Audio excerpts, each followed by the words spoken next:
in the conversation. Like I said the other day, it's been a good year for State Farm reps. Obviously, the new Jake from State Farm getting a lot of pub with his big muscles and tiny shirts. And, Pat's such a phenomenal player. He's had a great year as well. It'd be something that's usually on the preseason goal list, and it's nice to be in the conversation. All right. Well, Shannon, do you like how open he was talking about the MVP? I do not, because contrary to what people think, people set goals at the beginning of the season, be it Super Bowls, MVPs, All-Pro teams, Pro Bowl skip. Guys set that on their list. They want that. Now, very few guys are willing to openly talk about it like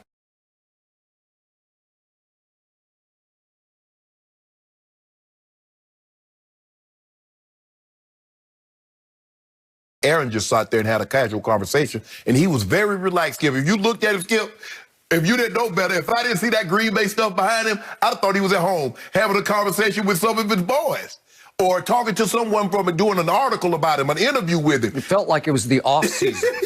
Yeah, he was very casual, very matter-of-fact about, it would mean a lot to me. And it would, because, Skip, he's 6 touchdowns away from his career high. And we don't normally see guys set career highs this late in their career. Now, we see guys might have a career game. Yep. And you could have a game here or there. But one year he threw, I think, 45 touchdowns and had 4 picks, 5 picks. And so he's on that pace again with 3 games left. All he needs is 6 touchdowns to tie his career high, 7 to break it. So for me, Skip, he's in that discussion. He was always going to be in that discussion, and that is expected of him, and he mentioned it. There are not very many guys that have won 3, Skip. You got Peyton at 5, and then Brady, Favre, Unitas, and Jim Brown with 3. So to Aaron Rodgers say, to add my name to that list, yes. And he also said that he thinks he should live up to what this stands for as an acronym. A person who is valuable to their team, and I feel like that's why I'm in that conversation every single year, basically. So for me, Skip, I believe it's a 2-man race. Aaron Rodgers has been spectacular, and he talked about some of the reasons why he believed it is. Second year in the system, because Skip Bayless tells me, so I don't want any excuse for why Tom Brady is not playing up to his standard, because Aaron Rodgers had 1 year in the system, and you didn't give him any concessions. You didn't give him any breaks. So I don't want to hear anybody that's thinking about getting a break in the first year of a new system when they've been in another system for their entire career. So with that being said, it's coming down to him and Mahomes. These last 3 games is going to be of utmost importance because both teams are the number 1 seed. Mahomes is 12-1, 23. So things are close with the exception of touchdown. Rodgers is 6 clear, interceptions 1 apart. Mahomes is 500 yards ahead. But Aaron Rodgers is very comfortable. He feeling real good. Skip, you about to have 2 fingers of the old scotch before he got there, tequila. You about to have some tequila. Of that. Yeah, you about to have 2 fingers of tequila. They relaxed it. But he's playing well. He's playing very well. So I heard my man across the table take a half step down the right road on this topic, but then you step back and you continue to defend your man, Aaron Rodgers. What's doing to defend? Ain't nothing to defend, Skip. This was the classic example of why Aaron Rodgers is not Tom Brady. Tom Brady, no matter what year, this year, 10 years ago, 15, 20 years ago, never in his career would he have taken that bait from the media with 3 games remaining, with home field still hanging in the balance, with only 1 bye per conference this year. Not only did Aaron Rodgers talk about MVP, he embraced it and began to campaign for it, how much it meant, how he got robbed in these other years. I don't know if he necessarily got robbed because I thought Peyton had a better year in 2012. That's the year you believe Peyton should have won his first year in Denver with AP won. Okay, but he's chalking that one up to AP running wild on them in the final game and leaving that last impression in the voters' minds. AP ran wild on everybody that year. And just for the record, in 2016, Aaron did lead the league in touchdown passes, but Matt Ryan led the league in QBR, and you correctly predicted, because you had inside information on the show, you predicted he would win the MVP, and he did. And by the way, Pro Football Focus in 2016 ranked this guy named Brady, who was then up in New England, as having the best grade in pro football. #1 quarterback in performance that year, according to Pro Football Focus, was Tom Brady. So I don't think Aaron has much of an argument about 2016, but he said, I didn't even get a He didn't get a sniff. sniff of it. Didn't even get a sniff of it. Okay.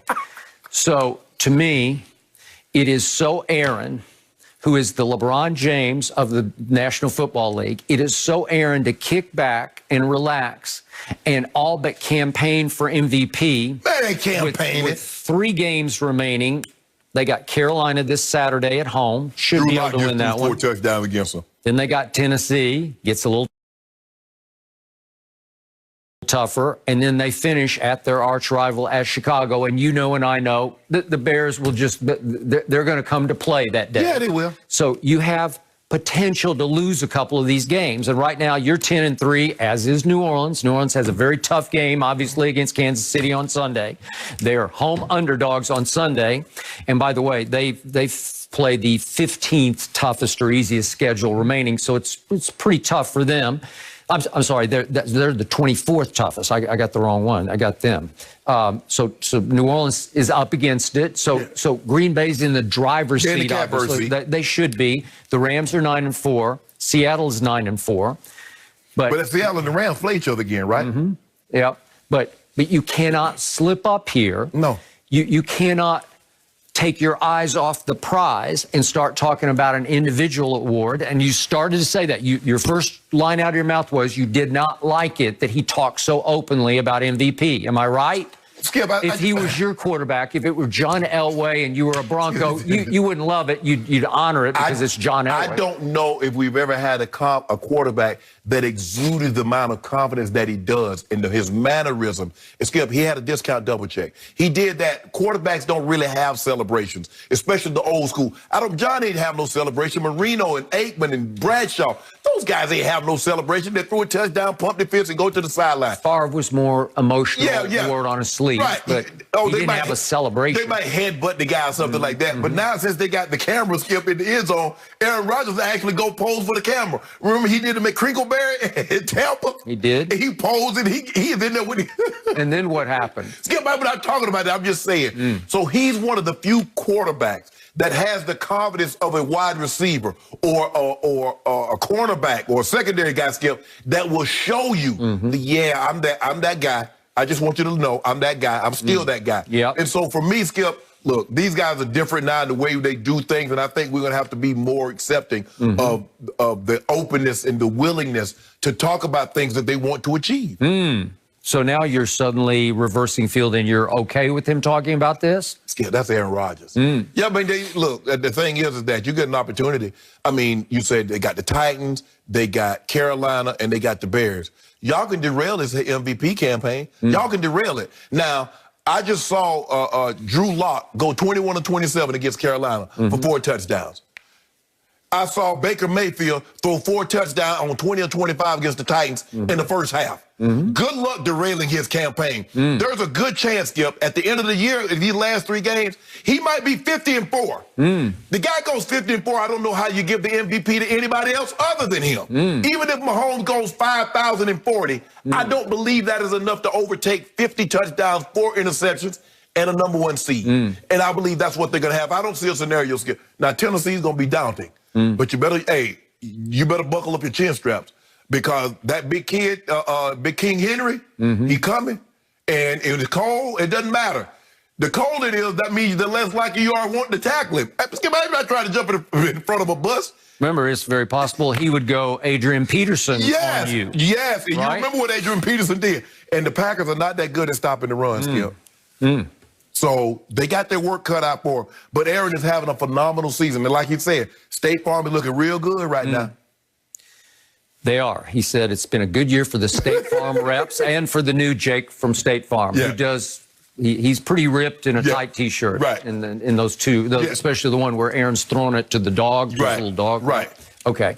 So I've told you this before, but I compare Aaron to LeBron James because there's been a lot of conjecture even in the last couple of days about why Kyrie left LeBron. And what I was told from a source very close to Kyrie is he just got tired of LeBron's focus on individual achievement versus team. They did come back from 3-1, obviously, to win it. Kyrie hit a big shot. I'll give you that he had a chase down block. LeBron did. But the point was that Kyrie felt it was all about LeBron instead of all about the team. Well, you can argue Kyrie is right out of the same mold. Thank you. Okay, so it's, pot calling kettle, right? Yes. Okay.